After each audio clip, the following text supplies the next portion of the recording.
សាមពុទ្ធប្រសាផុតដល់ដំបានត្រាជាបាំងធំ45ព្រះវស្សា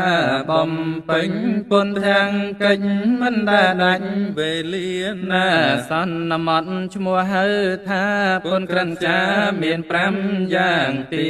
1គឺពេលព្រឹកដល់ពុនលឹកពុនលឺស្វាងព្រះអង្គស្ដេចទ្រង់យាងចេញបិណ្ឌបាតប្រសំសន្តិពីរសៀលជ្រេព្រះសុរិយេពេទៀមស្វន្ទទេសនាប្រសំសន្តិមិនកំណត់ថាសន្នាទី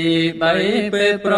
លំព្រះចមភពត្រៃលោកាប្រទានធម៌ទេសនាឲ្យអវាទភិក្ខុសង្ឃទី4ពេលអាត្រៀនព្រះលោកនានទ្រង់ចិនចង់ព្រះតេល្អស្មោះត្រង់ទ្រង់ដោះស្រាយដល់ប្រាស្នាផ្សេងកាត់ឡើងពិតនៅក្នុងចិត្តនៃទេវតាងើយឆ្ងល់ធម៌ត្រង់ណាព្រះសាស្តាទ្រង់អាកាន់ទី5ពេលទៀមភ្លឺប្រមាណមើលនិស័យសន្ននៅក្នុងសង្សារវដ្តឲ្យប្រកបគួរសន្ន